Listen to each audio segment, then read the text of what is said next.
আমরা asset tracking সিস্টেমের core application অংশটুকু দাঁড় করাচ্ছিলাম, এবং সেখানে আমরা business logic layer, data access layer, model এই তিনটে এরিয়া রাখছিলাম এবং মডেলের পার্সপেক্টিভে আমরা অর্গানাইজেশন এবং অর্গানাইজেশন ব্রাঞ্চ ক্রিয়েট করছিলাম। অর্গানাইজেশন ব্রাঞ্চের পার্সপেক্টিভে দুইটার one to many relationship model লেভেলে আমরা দেখাই দিয়েছি। ফর দ্যাট রিজন ডাটাবেজে আসলে ঠিকঠাক মতো ডিজাইন আসছে, তাই না? এবং এইগুলাকে টার্গেট করে আমরা ডাটা অ্যাক্সেস লেয়ারে রিপোজিটরি ক্রিয়েট করছি, অর্গানাইজেশন রিপোজিটরি এবং organisation branch repository, because data access আমরা ওই পার্টিকুলার মডেলের এগেইনস্টই করতে চাই। বিজনেস লজিক লেয়ারেও অর্গানাইজেশন ম্যানেজার আমরা বানাইছি, রাইট? সো অর্গানাইজেশন ম্যানেজারের এগেইনস্টে আমরা অর্গানাইজেশন ব্রাঞ্চ ক্রিয়েট করতে পারবো, অর্গানাইজেশন অ্যাড করতে পারবো, রাইট? সো আপনি চাইলে অর্গানাইজেশন ব্রাঞ্চ ম্যানেজার আলাদা বানিয়ে নিতে পারেন। সো আমি আবার একটু ফোকাস করি। ফোকাসটা হচ্ছে কি, এন্টিটি ফ্রেমওয়ার্কের পার্সপেক্টিভে বা যে পার্সপেক্টিভে বলেন, এই লেয়ার আর্কিটেকচারের সাথে এন্টিটি ফ্রেমওয়ার্কের কোনো সম্পর্ক নেই, ঠিক আছে? এই লেয়ার আর্কিটেকচার হলো আমার অ্যাপ্লিকেশন ডিজাইন, অ্যাপ্লিকেশন আর্কিটেকচারের পার্ট। আমি আমার অ্যাপ্লিকেশনটাকে তিনটা ভাগে ভাগ করে ফেলছি এবং সেই অনুযায়ী আমি অ্যাপ্লিকেশনটা ম্যানেজ করতে চাই। এটাকে কোর একটা সেকশনে আমি আলাদা করে নিয়ে গেছি এবং আমার এই অ্যাপ্লিকেশনের যে আমরা এতদিন ধরে কনসোল অ্যাপ্লিকেশনে কাজ করতেছিলাম, সো কনসোল অ্যাপ্লিকেশন থেকে ওই জিনিসগুলো আমরা কল করছি। আমাদের যদি অর্গানাইজেশনে অ্যাড করা লাগে, আমরা বিজনেস লজিক আর ম্যানেজারকে রিকোয়েস্ট করছি, ম্যানেজার তুমি এই অর্গানাইজেশন অবজেক্টটা নাও এবং অ্যাড করে দাও। সে জানে যে ম্যানেজার জানে যে সে কিভাবে অ্যাড করবে, সে রিপোজিটরিকে কল করে নিচ্ছে internally, right? But user interface কিন্তু জানে না যে আসলে ম্যানেজার কিভাবে সেটাকে ইউজ করতেছে। আজকে থেকে আমাদের এমভিসি এর আলোচনা শুরু, model view controller concept. So বলো, বিএল এর যে ক্লাস, বিএল এর তাদের যে ক্লাসগুলো, এগুলো কি টু এর মধ্যে আসবে? না, টুডুর ভিতর আসতে পারে, নাও আসতে পারে। মানে এটা যদি আপনার একটা দেখেন, টুডু যে লিস্ট, এটা আসলে আপনার চাঙ্ক অফ কাজ, অ্যামাউন্ট অফ মানে ওয়ার্ক, রাইট? অর্থাৎ আপনি যদি মনে করেন অর্গানাইজেশন রিপোজিটরি নিয়ে শুধু আপনি এখন কাজ করতেছেন, আপনি সেটা কাজ বানিয়ে নিতে পারেন, কোনো সমস্যা নেই। বাট স্টোরিগুলো অবশ্যই থাকতে হবে। স্টোরিগুলো আগে আছে, স্টোরি এগেইনস্টে আপনি কাজ করতেছেন, মেবি ওই স্টোরির এগেইনস্টে আপনার বড় আরেকটা কার্ড বানিয়ে নিতে হচ্ছে, কার্ড বানিয়ে আপনি টুডুতে নিয়ে ড্রয়িং এ নিয়ে গেছেন। এগুলো হচ্ছে আপনার task list. But check list দিয়ে আপনি ম্যানেজ করতে পারেন, স্টোরি এগেইনস্টে চেক লিস্ট দিয়ে। বাট যদি দেখেন যে অনেকগুলা চেক লিস্ট হয়ে যাচ্ছে, অনেক বড় অ্যামাউন্টের কাজ, সেটা আপনি টুডুতে নিয়ে এসে কাজ করতে পারেন, রাইট? সো আমরা চলে আসি আমাদের, হ্যাঁ শিওর, হ্যাঁ মানে এই প্রজেক্টটা যদি আমি এখন বাদ দেই, তাহলে হচ্ছে ওই যে আবার নতুন ওই জিনিসগুলো আমাকে ক্রিয়েট করে নিতে হবে, রাইট? ওকে, ধরেন আপাতত ধরেন এই কোর অ্যাপ্লিকেশন আমি ইউজই করতেছি না, এটা ওর মতোই আছে। কোর প্রজেক্ট যেটা আছে সেটা ওর মতোই আছে, মানে নতুন করে কোর প্রজেক্ট ক্রিয়েট করার তো আসলে কিছু নাই। ওকে, বাট আপনার কোনো কনফিউশন থাকলে আপনি শেয়ার করতে পারেন আমার সাথে, যে এই কোর নিয়ে কোনো কনফিউশন যদি আপনার থাকে, আপনার কনফিউশন আছে, সো সেটা একটু বলবেন যে কি কি কনফিউশন আছে। আমরা 10-15 মিনিটের ভিতরে ট্রাই করব সলভ করে করার জন্য। পুরোটাই কনফিউশন, ওকে। তাহলে সেক্ষেত্রে আপনি আপনার টিমের সাথে একটু আগে কমিউনিকেট করুন, কারণ আপনার টিমে কে আছেন? আপনি আছেন। আপনারা দুইজনের কি লেয়ার আর্কিটেকচার মোটামুটি কোনো ধারণা আছে?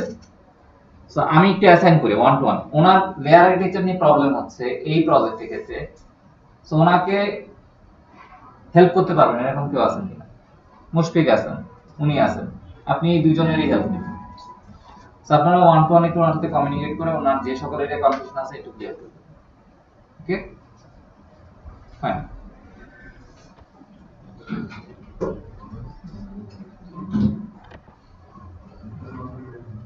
সো আমরা চলে আসি এখন, আমি বিস্তারিত আলোচনায় পরে যাচ্ছি, আমি জাস্ট একটা প্রজেক্ট ক্রিয়েট করি, অ্যাড। খেয়াল করে দেখেন আমাদের কোর মানে কোর অ্যাপ্লিকেশনটা আছে, কনসোল অ্যাপ্লিকেশন আছে, বাট ওইটা আমি আপাতত ইগনোর করতেছি। আমি একটা নতুন প্রজেক্ট নিতে যাচ্ছি এবং এই প্রজেক্টটা হবে আসলে web application, actually ASP.NET web application নিচ্ছি, বাট যেহেতু আমরা ASP.NET MVC তে কাজ করব, সো ওয়েব অ্যাপ্লিকেশন নিচ্ছি এবং এটার নাম দিচ্ছি asset tracker.web, ওকে? ওকে করলাম। সো ওকে করলে দেখেন যে পোর্শনটা আসছে, এখানে আপনি যদি এই এমভিসিটা সিলেক্ট করেন, ও আসলে এমভিসি ASP.NET MVC যে স্যাম্পল অ্যাপ্লিকেশনটা আছে সেটা আপনাকে ওপেন করে দেখাবে। ওখানে একটা ডিফল্ট পেজ ক্রিয়েট করা আছে, অনেক কিছু ক্রিয়েট করা আছে, বাট আমি ওইদিকে যেতে যাচ্ছি না। আমরা একদম এমটি প্রজেক্ট নিয়ে কাজ শুরু করব, empty ASP.NET MVC application, right? So চলে আসি empty ASP.NET MVC। So empty select করলাম এবং এখানে ক্লিক করে দিলাম কিসে, MVC। ওকে, সো সেক্ষেত্রে ও আসলে একটা একদম ফাঁকা একটা MVC প্রজেক্ট সে নিবে। এবং এখানে যদি আপনি খেয়াল করে দেখেন, ও টেমপ্লেট ধরেই নিয়ে আসছে। এখানে আছে কি কি, controllers, models, views. Okay, so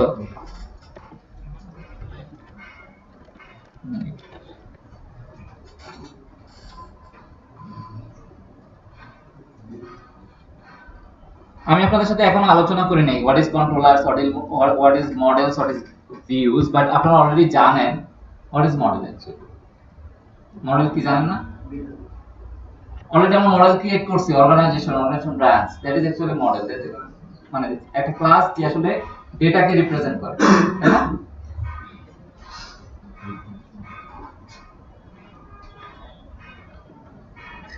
MVC তে এই পর্যন্ত কাজ করেন না এরকম একদম কাজ করার কোনো এক্সপেরিয়েন্স এমন কে কে আছে? এমভিসি আজকে ফর দ্য ফার্স্ট টাইম দেখবেন, এরকম কে কে আছে? অনেকেই আছে, অনেকেই আছে। সো যারা কাজ করছেন অথবা যারা কাজ করেন নাই, একদম এমভিসি তে কনফিডেন্ট ফিল করেন না, এরকম কে কে আছে? এমভিসি তে কনফিডেন্ট না আপনি, মানে আপনি কাজ করছেন দেখছেন বাট ঠিক বুঝে উঠতে পারেন না। সো ম্যাক্সিমাম ক্ষেত্রে আসলে এরকম হচ্ছে। আমি ধরে নিচ্ছি আপনারা কেউ এমভিসি পর্যন্ত কাজ করেন নাই।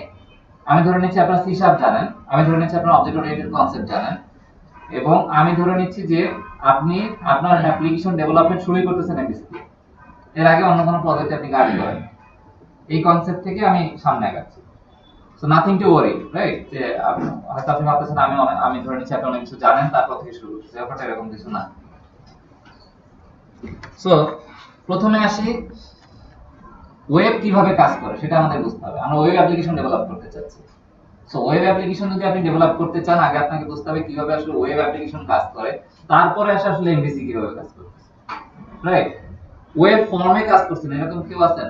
ASP.NET ওয়েব ফর্মে কাজ করার এক্সপেরিয়েন্স আছে এবং প্রফেশনাল লেভেলে কাজ করছেন, অনেকেই কাজ করছেন। সো যারা ওয়েব ফর্মে কাজ করছেন হয়তো ওয়েব ফর্মের আলোচনা দুই একটা জায়গায় চলে আসবে, এবং এমভিসির সাথে ওয়েব ফর্ম কোথায় কোথায় কিভাবে অ্যালাইন হচ্ছে ওই জিনিসগুলো আমি ক্লিয়ার করে দেব।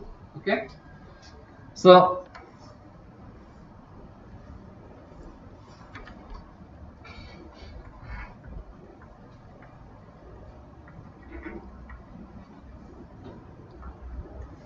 ওয়েব কিভাবে কাজ করে? প্রথম কথা হচ্ছে ওয়েব অ্যাপ্লিকেশনে যে জিনিসটা থাকতেই হবে কি কি, সার্ভার এবং ক্লায়েন্ট, রাইট?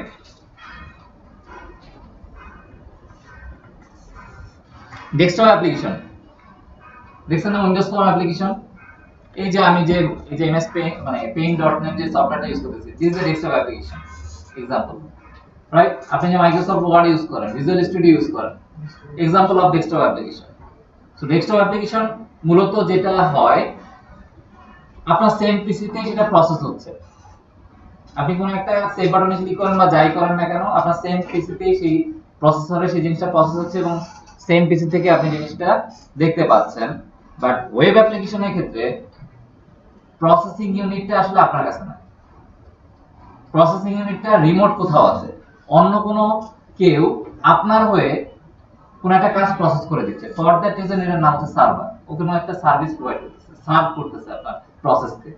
বুঝা যাচ্ছে কি? সো ক্লায়েন্ট হচ্ছে, ক্লায়েন্ট কে বলতে পারেন ওয়েব অ্যাপ্লিকেশনের ক্ষেত্রে? ক্লায়েন্ট কে? নো, ইউজার কখনো ওয়েব অ্যাপ্লিকেশনের ক্লায়েন্ট না। মূলত ব্রাউজার হচ্ছে ওয়েব অ্যাপ্লিকেশনের ক্লায়েন্ট। আপনি হচ্ছেন ব্রাউজারের ক্লায়েন্ট,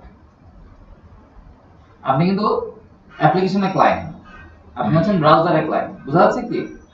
সো ওয়েব অ্যাপ্লিকেশনের ক্ষেত্রে ক্লায়েন্ট হচ্ছে মূলত ব্রাউজার। সো কোনো না কোনো ব্রাউজার হতে পারে, সেটা ক্রোম হতে পারে, সেটা anything. So this is our client actually. যখন আপনি ধরেন আপনার পেজ ব্ল্যাঙ্ক, কিছুই নাই, ফর দ্য ফার্স্ট টাইম আপনি ক্লায়েন্ট থেকে আপনার মানে ওপেন করছেন, সার্ভারে মূলত কি আছে? আপনার ওয়েব অ্যাপ্লিকেশনটা হোস্ট করা থাকে কোথায়? সার্ভারে। সো আপনার সার্ভারে মূলত আপনার এই এমভিসি প্রজেক্ট বলেন আর ওয়েব ফর্ম প্রজেক্ট বলেন, সেটা বসানো থাকে কোথায়? সার্ভারে। সো এটা হচ্ছে আপনার এমভিসি ওয়েব অ্যাপ্লিকেশন, এখানে বসে আছে। এবং আপনার অ্যাপ্লিকেশনের নিশ্চয়ই আপনার একটা www.something কোন একটা হোস্টে আপনি রেখে দিয়েছেন জিনিসটা, ওইটাই আপনার সার্ভার, বুঝা যাচ্ছে? Server means a PC where your application is hosted, right? Simply a PC, but ওইটা আসলে টোটালি রিমোট এরিয়া আছে। যখন আমি ক্লায়েন্টে পার্সপেক্টিভে চিন্তা করতেছি, www.google.com লিখলেন, লিখে কোথায় লিখলেন? অ্যাড্রেস বারে লিখে হিট এন্টার করলেন, কি ঘটে? এই যে যখন আপনি লিখে হিট এন্টার করলেন, একটা রিকোয়েস্ট চলে যায় সার্ভারের কাছে। রিকোয়েস্টটা হচ্ছে এরকম যে আমি google.com এর পেজটা চাই, সিম্পল রিকোয়েস্ট। google.com এর সার্ভারে চলে গেছে, ওর নিজস্ব অ্যাপ্লিকেশনে সেটা নক করছে। সো google.com কি করে? এখানে বসে ওই পেজটা বানায় আপনার রিকোয়েস্টের পার্সপেক্টিভ প্রসেস। ও তো জানে কোন ইউআরএল এ কি রিকোয়েস্ট আপনি নিয়ে আসছেন, ওই অনুযায়ী সে প্রসেস করে google.com এর পেজটা একদম প্রথম থেকে শেষ পর্যন্ত বিল্ড আপ করে সার্ভারে। কিভাবে বিল্ড আপ করে, কিভাবে বিল্ড আপ করে না, সেদিকে আমি যাচ্ছি না, বাট আমি হাই লেভেল থেকে প্রসেসটা বলছি। সো ও পেজটা বানায় সার্ভারে বসে, পেজটা বানায়। আপনি চিন্তা করতে পারেন সার্ভার ইজ এ হিউম্যান, এভাবে চিন্তা করে আপনি ইয়া করতে পারেন। সো পেজটা বানায় দিয়ে যখন তার বানানো কমপ্লিট, এই রিকোয়েস্টের এগেইনস্টে ব্রাউজারে রেসপন্স করে দিচ্ছে। ফর দ্যাট রিজন আপনি এখানে ওই মোমেন্টে পেজটা দেখতে পাচ্ছেন, রাইট? আপনার কাছে সামনে পেজটা চলে আসছে, because browser always render what? HTML CSS JavaScript. Server তাহলে কি বানায় পাঠিয়ে দিচ্ছে প্যাকেজ হিসাবে? ও প্যাকেজ হিসাবে HTML CSS এর বললাম রেন্ডার করে, অ্যাকচুয়ালি রেন্ডার করা মানে কি? সে HTML CSS জাভাস্ক্রিপ্ট বানায় দিয়ে সিম্পলি পাঠিয়ে দিচ্ছে ব্রাউজারের কাছে, ব্রাউজার সেটাকে ডিসপ্লে করাচ্ছে, right? So this actually response. এই যে ক্লায়েন্ট সার্ভারকে রিকোয়েস্ট করলো আর সার্ভারের সাথে কথা বললো, সার্ভার তুমি আমাকে এই পেজটা দাও, কি দিবা? google.com।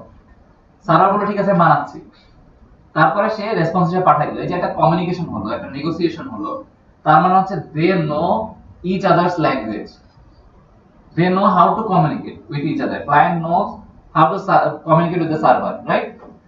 আমি আপনি বাংলা ভাষা জানেন, আমি বাংলা ভাষা জানি, আমি আপনার সাথে কমিউনিকেট করলে আপনি আমার সাথে কমিউনিকেট করতে পারবেন। আপনি চাইনিজ ভাষা জানেন, আমি জার্মান ভাষা জানি, দুজনে কমিউনিকেট করলে ম্যাসাকার হতে, বুঝা যাচ্ছে কি?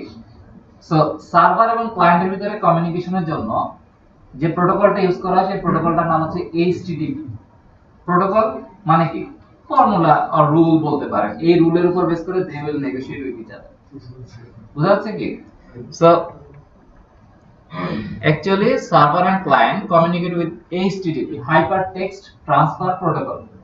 Hypertext মানে হচ্ছে আসলে they will communicate with text messaging, kind of ওরা অলওয়েজ টেক্সট পাঠায় এবং ও আসলে টেক্সটের রেসপন্স করে। সো আপনি যখন একটা রিকোয়েস্ট পাঠাচ্ছেন, ইউআরএল পাঠান অথবা ডাটা পাঠান, that will always go with text.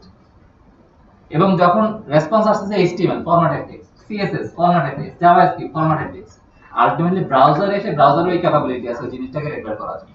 Total পিকচারটাকে সবাই বুঝতে পারতেছেন আমি কি বলতে যাচ্ছি? This is actually web application, how it works. খুবই সিম্পল, রাইট? এবং HTTP এর একটা বৈশিষ্ট্য আছে। HTTP এর বৈশিষ্ট্য হচ্ছে যখন কিনা আপনি রিকোয়েস্ট করতেছেন এবং যখন সে রেসপন্স করে দিচ্ছে, রেসপন্স করার পরে সার্ভার আসলে ভুলে যায় এই ধরনের কোনো রিকোয়েস্ট সে হ্যান্ডেল করছে। আবার বলি, স্টেটলেস প্রোটোকল বলা হয় এটাকে। সার্ভার কোনো স্টেট ধরে রাখেন। রিয়েল লাইফ এক্সাম্পল দিই, সার্ভার এবং ক্লায়েন্টে। আমি ব্যাংকে বসে আছি, আমি ব্যাংকের সার্ভার, অথবা যে কেউ একজন ব্যাংকে যে বসে আছে, যে টাকা ব্যাংকে টাকা রিসিভ করে, he is actually a server. আপনি ক্লায়েন্ট হিসেবে গেলেন ব্যাংকে টাকা জমা দেওয়ার জন্য অথবা কারেন্ট বিল সাপোজ জমা দেওয়ার জন্য। আপনার মাসে কারেন্ট বিল আসছে সাপোজ 600 টাকা, রাইট? সো আপনি সার্ভারের কাছে যে পিপলটা বসে আছে তার কাছে 1000 টাকা নোট দিলেন, আপনার বিল কত? 600 টাকা। সো আপনি 1000 টাকা নোট দিয়ে তাকে রিকোয়েস্ট করলেন কি, ভাই তুমি টাকাটা রাখো এবং আমার কারেন্ট বিলটা রাখো। সো সে দেখলো আপনার কারেন্ট বিল 600 টাকা, সে প্রসেস করলো, 600 টাকা রেখে দিল, 400 টাকা আপনাকে ব্যাক দিল, রিসিপ্ট সিল মেরে দিল, তার কাজ ডান। আপনি টাকা নিয়ে চলে আসলেন। এরপরে সে কি বসে আপনার কথা ভাববে, লোকটা আসছিল 1000 টাকার একটা নোট দিছে, 600 টাকা রেখে দিছি, 400 টাকা দিয়ে দিছি, লোকটা অনেক ভালো ছিল। ওকে, 4 টাকা দিলে সে সামহাও ওই টাকাটা ম্যানেজ করবে, right? But the point is সে তো আপনার কথা মনে করতেছে না প্রতি মোমেন্টে, রাইট? কেন? কারণ হচ্ছে যে এই জিনিসটা যদি সে করে তাহলে অন্য কোনো ক্লায়েন্ট আসলে সে আসলে তার রিকোয়েস্ট সার্ভ করতে পারবে না, because he is busy with someone else, right? Server এবং ক্লায়েন্টের পার্সপেক্টিভ ব্যাপারটা এরকম। অর্থাৎ সার্ভার যদি এরকম ধরনের রিকোয়েস্ট নিয়ে অলওয়েজ স্টেটটা ধরে রাখতো তাহলে অন্য ক্লায়েন্ট রিকোয়েস্টটা ডিলে হতো। এই কারণে HTTP is stateless protocol actually. So এই যে স্টেটলেস প্রোটোকল হওয়ার কারণে এই স্টেটটা ধরে রাখার জন্য অনেক ধরনের অ্যাপ্লিকেশন, অনেক ধরনের আয়োজন থাকে। ওয়েব ফর্মে যারা কাজ করছেন, ভিউ স্টেট নিয়ে কাজ করছেন, স্টেট ধরে রাখার জন্য actually, nothing else. View state নিয়ে কাজ করছেন, যারা কাজ করেন নাই কোনো সমস্যা নেই, মানে আমি জাস্ট অ্যালাইন করছি, যারা কাজ করছেন তারা বুঝতে পারবে, যারা করেন নাই তাদের মানে ওই অ্যালাইনমেন্টে যাওয়ারই দরকার নেই, রাইট? সো ওয়েব ফর্মে যারা কাজ করছেন, আপনারা যারা ভিউ স্টেট নিয়ে কাজ করছেন, সেশন নিয়ে কাজ করছেন, অনেকে পিএইচপি তে কাজ করছেন, কে এখানে পিএইচপি তে? আপনি পিএইচপি তে কাজ করছেন। সো পিএইচপি তে সেশন বলে একটা কনসেপ্ট আছে, সেম।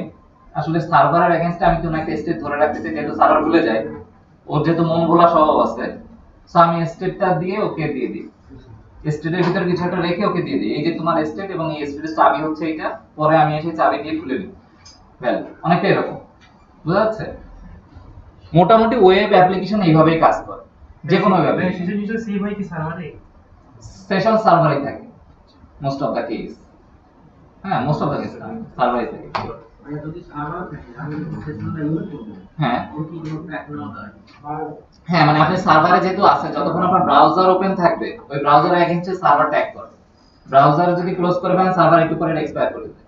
মানে আসলে এই সেশনটা আমি বলতে চাই। হুম, সেশনের আইডি থাকে, সেশনের আইডি থাকে। পারলে একটু আমার একটু দেখান। ওকে, আজকে তো আর ওই কন্টেন্টে আমরা যাচ্ছি না, বাট আমরা আপনি দেখে দিতে পারবেন, সমস্যা নেই। সো বুঝা যাচ্ছে কি? আবার একটু রিক্যাপ করি, ওয়েব অ্যাপ্লিকেশন মূলত সার্ভার এবং ক্লায়েন্টের কমিউনিকেশনের ফলে হয় HTTP প্রোটোকলের মাধ্যমে। আপনি যখন ব্রাউজার থেকে কোনো একটা রিকোয়েস্ট করতেছেন তখন সার্ভার সেই রিকোয়েস্টের এগেইনস্টে প্রসেস করে টোটাল একটা পেজ অথবা ডাটা অথবা এনিথিং আপনি রিকোয়েস্ট করছেন যেটা, সেটাকে সে বিল্ড আপ করে আপনার কাছে রেসপন্স হিসেবে পাঠিয়ে দিয়ে সে ভুলে যায়, স্টেটলেস প্রোটোকল। এবং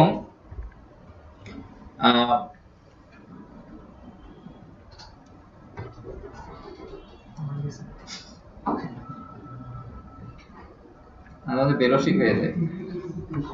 ওকে, সো রিকোয়েস্ট সাধারণত দুই ধরনের রিকোয়েস্ট হয়। সাধারণত রিকোয়েস্ট দুই ধরনের, একটা হচ্ছে আপনি যখন ইউআরএল দিয়ে রিকোয়েস্ট করতেছেন, ইউআরএল কে সাধারণত আপনি কি ধরনের রিকোয়েস্ট করেন? কমন সেন্স, কি ধরনের রিকোয়েস্ট করেন? আমি একটা রিসোর্স চাই google.com, আমি পেজটা চাই google.com।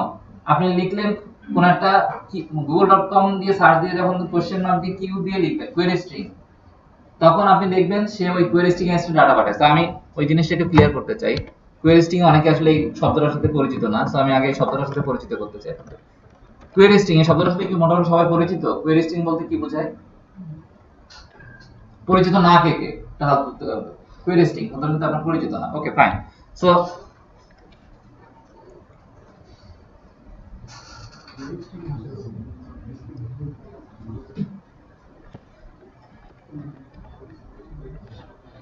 আপনি একটু খেয়াল করে দেখেন, আমি এই ইউআরএল এ হিট করলাম, গুগলের পেজ চলে আসলো, রাইট? আমি এখন কিছু একটা সার্চ করতে চাই, সো আমি লিখলাম হোয়াট ইজ কোয়েরি স্ট্রিং। এই যে কোয়েরি স্ট্রিং আমি কথাটা লিখলাম, তার মানে কি এখন আমি এই রিকোয়েস্টটা করার সাথে সাথেই এই রিকোয়েস্টটা কোথায় যাবে? গুগল সার্ভারে চলে যাবে, সার্ভারে গিয়ে তার এগেইনস্টে সে রেসপন্স করবে কোয়েরি স্ট্রিং এর এগেইনস্টে সে যতগুলো রেজাল্ট পায়, রাইট? সো আমি হিট এন্টার করলাম, যখন আমি হিট এন্টার করলাম গুগল ওই সার্চ রেজাল্টগুলো আমাকে দেখাচ্ছে, কিন্তু খেয়াল করে দেখেন ইউআরএল এ খেয়াল করে দেখেন Q equal to what is query string এর কথা লেখা আছে। তার মানে এই রিকোয়েস্টটা গেছে কিসের মাধ্যমে? ইউআরএল এ ডাটা পাসিং এর মাধ্যমে। সার্ভারের ডাটাটা গেছে কিভাবে?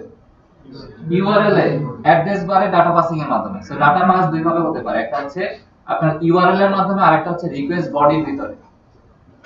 রিকোয়েস্টের ভেতরেই, অর্থাৎ আপনি ইউআরএল দেখতে পাবেন না যে কি ডাটা পাস হয়েছে, বাট রিকোয়েস্টের ভেতরেই ডাটাটা পাস করা পসিবল হয়। দুই ধরনের ভাবে রিকোয়েস্ট পসিবল। সো আমি আস্তে আস্তে আগাচ্ছি। আপনি হোয়াট ইজ কোয়েরি স্ট্রিং লিখে সার্চ দিবেন, খেয়াল করে দেখেন এখানে ও কিওয়ার্ড একটা ইউজ করছে, সেই কিওয়ার্ডটা কি? কোয়েরি। কিউ। এটা গুগলের কিওয়ার্ড, আমার আপনার বানানো কিওয়ার্ড না। আপনি কিউ এর এগেইনস্টে যদি এখন অন্য কিছু লিখে পাঠান, সো এখানে আপনি লিখলেন আপনার মন মতো what is ASP.NET MVC, hit enter. এখানে খেয়াল করে দেখেন হোয়াট ইজ ASP.NET MVC চলে আসে। তার মানে ওই কিওয়ার্ডের এগেইনস্টে আপনি যে জিনিসটাই পাঠাবেন ও সেটার এগেইনস্টে আপনার ওই সার্চটাকে প্রসেস করে, যদি আপনি ইউআরএল এর মাধ্যমে রিকোয়েস্টটা পাঠান। বাট এখানে আসলে গুগল যে জিনিসটা ইউজ করছে হ্যাশ সাইন, মূলত হ্যাশ সাইন ইউজ করা হয় না, কোয়েরি স্ট্রিং এর ক্ষেত্রে কোয়েশ্চেন মার্ক ইউজ করা হয়। সো আমি কোয়েরি স্ট্রিং এর ফরম্যাটটা আপনাদের সাথে শেয়ার করতেছি। হ্যাঁ, কোয়েরি স্ট্রিং মানে হচ্ছে যখন আমি কোন ইউআরএল এর মাধ্যমে ডাটা পাস করতে চাই সার্ভারের কাছে, তখন আমি ইউআরএল এর এগেইনস্টে ডাটা পাস করা মানে কি, আপনি তো বলে দিতে চাবেন যে এই কি এর এগেইনস্টে এই ভ্যালু, রাইট? সো কি এবং ভ্যালু আকারে আপনি ডাটা পাস করতেছেন, এইটাকে বলা আসলে কোয়েরি স্ট্রিং। ওকে, আমি আমার এটা নিয়ে আসি। সো কোয়েরি স্ট্রিং লেখার ফরম্যাটটা আমি একটু এখানে শেয়ার করতেছি আপনাদের সাথে। সাধারণত লেখা হয় সাপোজ www চারটা w দিয়েছি,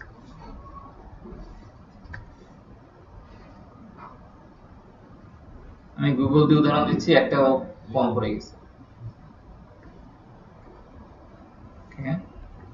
এবং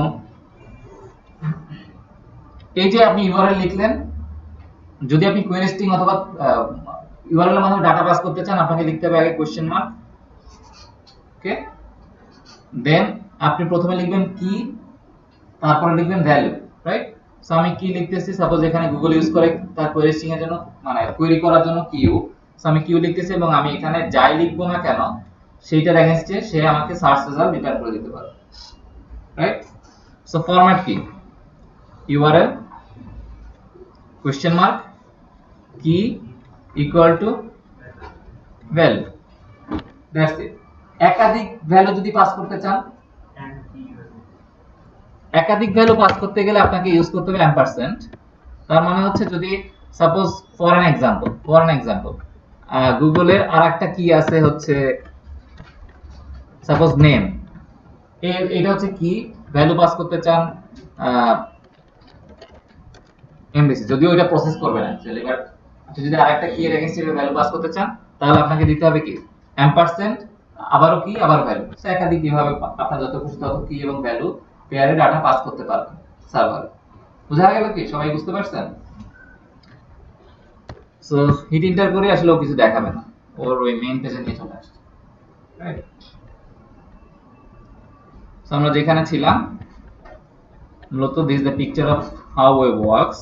এবং আমি আপনাদেরকে যে রিকোয়েস্টের কথা বললাম, ইউআরএল এর মাধ্যমে যে রিকোয়েস্টগুলো যায়, এই রিকোয়েস্টগুলো ধরনের একটা নাম আছে, যেটাকে বলা হয় আসলে HTTP get. HTTP get request, আমি ইউআরএল এর মাধ্যমে অথবা ডাটা পাসিং এর মাধ্যমে যে রিকোয়েস্টটি পাস করব সার্ভারে, HTTP get request. So suppose আপনি কোন একটা ইউআরএল এর এগেইনস্টে রিকোয়েস্ট করছেন এবং আপনার কাছে একটা ফর্ম প্রপোজ করা হয়েছে এবং ফর্মের এগেইনস্টে একটা বাটন আছে, সাপোজ সেভ বাটন অথবা আপডেট বাটন, রাইট? সো আপনি সেভ বাটন অথবা আপডেট বাটনে ক্লিক করলেন। এই ক্লিক করার ফলে কি হবে, আপনি এক্সপেক্ট কি করবেন, এই ফর্মে যে ডাটাগুলো আছে সেই ডাটাগুলো সার্ভারে পাস হোক। সো এই যে এই ডাটাগুলো আমি ইউআরএল এর মাধ্যমে পাঠাতে নাও চাইতে পারি, বা ম্যাক্সিমাম ক্ষেত্রে চাবো না। কেন?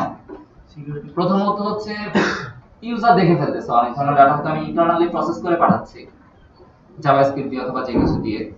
আবার অনেক সময় হতে পারে যে অনেক বেশি ডাটা যাচ্ছে সার্ভারে, ইউআরএল এর কিন্তু লিমিটেশন আছে।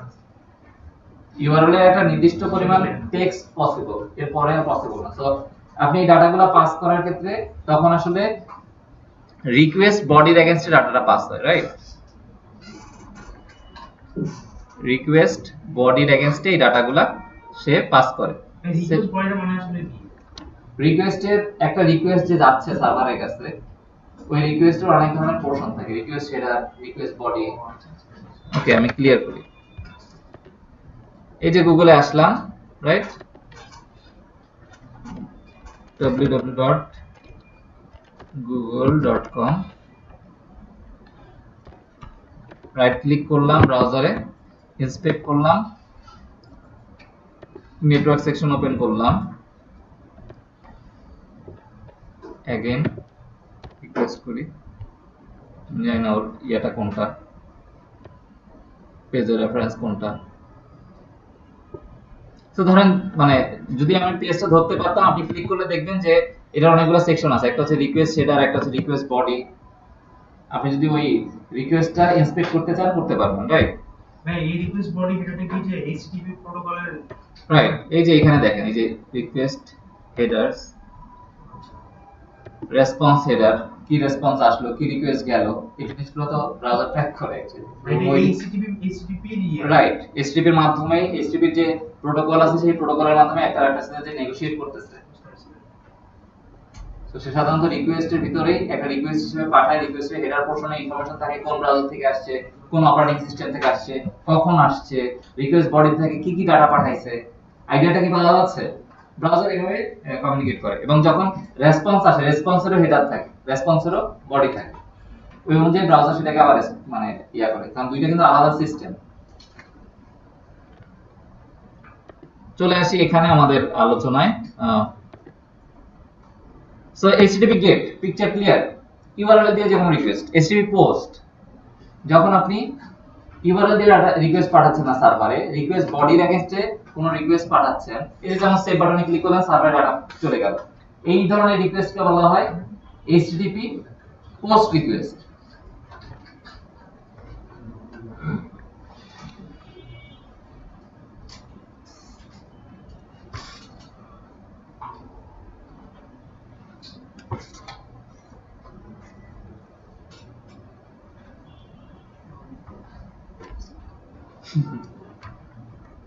ওকে, ভিডিওটা স্টপ করার সময় হয়েছে।